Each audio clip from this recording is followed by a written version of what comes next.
நாளைக்கான எபிசோடுக்குரிய promo release பண்ணியிருக்காங்க. வீடியோக்குள்ளே போகிறதுக்கு முன்னாடி நம்ம சேனலை சப்ஸ்கிரைப் பண்ணிவிட்டு பக்கத்தில் இருக்க லைக் பட்டனை தட்டி விட்டுருங்க. ப்ரோமோ வந்துட்டு செம்ம சூப்பருங்க, உனக்கு அதெல்லாம் தேவைதாண்டி அப்படின்ற மாதிரி இருக்குது. சரி வாங்க வீடியோவை ஸ்கிப் பண்ணாமல் கடைசி வரைக்கும் பாருங்கள். ஃபஸ்ட்டு சீனில் வந்துட்டு ஐஸ்வர்யா ரியாவும் பேசிகிட்டு இருக்காங்க. அந்த சீன் தான் காமிச்சிட்டு இருக்காங்க. ஐஸ்வர்யாக்கா இங்கே பாருங்கள், உங்களுக்கு தான் அவ்வளோ டேலண்ட் இருக்குது, எப்படியாவது நீங்களே இதுலேருந்து தப்பிச்சுக்கோங்க, ஏன்னா இந்த விஷயத்தில் என்னால் ஒன்றும் பண்ண முடியாதுப்பா அப்படின்னு சொல்லிட்டு ரியா ஃபோனை கட் பண்ணிவிட்டு பயங்கரமாக வந்துட்டு சந்தோஷத்தில் இருக்காங்க. எப்படியாவது இவ மட்டும் நம்ம காம்படிஷனுக்கு இல்லாட்டி நம்ம மட்டும் சிங்கிளாக ஓடி ஜெயிச்சிடல அப்படின்னு சொல்லிட்டு பாவம் தப்பு கணக்கு போட்டுக்கிட்டு இருக்கா போல.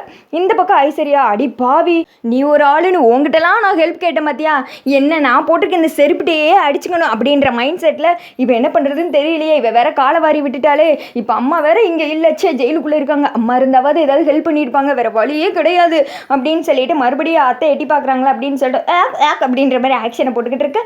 அந்த பக்கம் அபிராமியே, ஐஸ்வர்யா என்ன இவ்வளோ நேரமா இன்னும் வரலையா, நான் வரவா அப்படின்னு சொல்லிட்டு கேட்க, ஐயோ வேணாம் நானே வந்துடுறேன் அப்படின்ற மாதிரி ஐஸ்வர்யா வந்துட்டு மெதுவாக நடந்து வந்துட்டு வண்டிக்கு போகிறாங்க. என்ன இப்போ ஓகேவா அப்படின்னு சொல்ல, இப்போ பரவாயில்ல அத்தை அப்படின்னு சொல்லிட்டு நடிச்சுக்கிட்டே வண்டியில் ஏறி உட்காந்துடுறாங்க.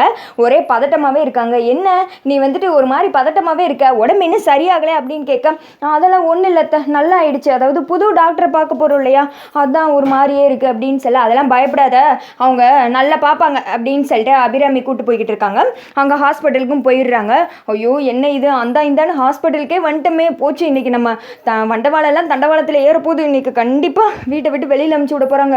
அதுக்கும் மேலே அருண் இந்த குழந்தைக்காண்டி தான் இந்த வீட்டிலே விட்டு வச்சுக்கிட்டு இருக்கான், எனக்கு என்ன பண்ணுறதுன்னு தெரியலையே, தலையே சுற்றுதே அப்படின்னு சொல்லிட்டு ஒரு மாதிரி கேர்லேயே வந்துட்டு உள்ளே போகிறாங்க. அபிராமியை பார்த்ததுமே அந்த டாக்டர் வந்துட்டு ரொம்ப சந்தோஷப்படுறாங்க. கார்த்தியோட அப்பாவும் வந்துட்டு கூடவே தான் போகிறாங்க.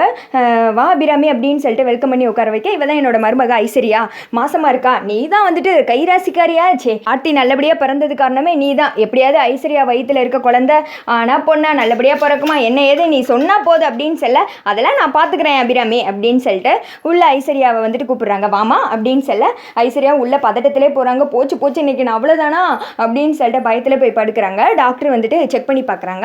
செக் பண்ணி பார்த்துட்டு, அம்மா நீ இதுக்கு முன்னாடி வந்துட்டு ட்ரீட்மெண்ட் எடுத்திருப்பேல, அவங்க வந்துட்டு ரிப்போர்ட்ஸ்லாம் கொடுப்பாங்கல்ல, அது உங்ககிட்ட இருக்கா அப்படின்னு சொல்லிட்டு கேட்க, டாக்டர் ரிப்போர்ட்ஸ்லாம் இருக்குது, ஆனால் அது இப்போ என்கிட்ட இல்லை, வீட்டில் இருக்குது அப்படின்னு சொல்ல, அப்படியாம்மா சரி வா நான் எல்லாரும் முன்னாடியுமே சொல்லிக்கிறேன், கொஞ்சம் பேசணும் அப்படின்னு சொல்ல, போச்சு உங்களுக்கு தெரிஞ்சிருக்குமோ அப்படின்னு சொல்ல, அடி காது கதை செவிடி, அதான் அபிராமி சொன்னால அத்தனை கைராசிக்காரி அப்படின்னு சொல்லிட்டு, இது வேற தெரிஞ்சிருக்குமோன்னு வேறையா அப்படின்னு சொல்லிட்டு நம்ம யோசிச்சுட்டு இருக்க, எல்லாரும் முன்னாடி வந்துட்டு டாக்டர் போட்டு உடைச்சிடுறாங்க.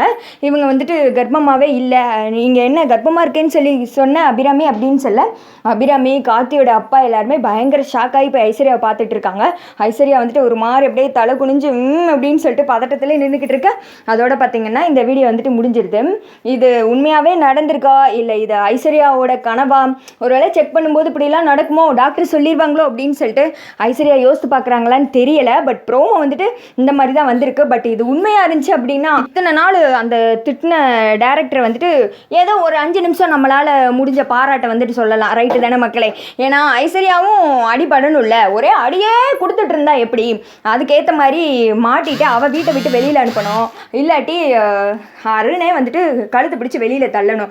அதுக்கு மேலே ரியாலாம் வந்துட்டு ஒரு மேட்ரே கிடையாது, கார்த்தி எப்படியாவது அவளோட சுரூபத்தை தெரிஞ்சு வச்சு வெளியில் அனுப்பிச்சி விட்ருவாங்க. ஆனால் இதில் மெயின் ட்விஸ்ட்டே என்னென்னா, மீனாட்சி வந்துட்டு ஆனந்த ஒரு வேளை ரியாவை வேணான்னு சொல்லிட்டு மீனாட்சி கூட சேர்ந்து வாழ ஆரம்பித்ததுக்கப்புறம் ஏற்றுப்பாரா இல்லையா அப்படின்றது மட்டும்தான். எப்படியும் வந்துட்டு அந்த பக்கம் கார்த்தி சீனு, இந்த பக்கம் தீபாவோட சீனு, வீட்டு சீனு இப்படியே காமிக்காமல் 2 பேரும் கலந்து மிக்ஸ் ஆகி சீன் காமிச்சா நல்லாயிருக்குன்னு தோணுது. அப்புறம் இந்த ப்ரோமோ பற்றி நீங்கள் என்ன நினைக்கிறீங்கன்னு வந்துட்டு கமெண்ட்டில் சொல்லிவிடுங்க.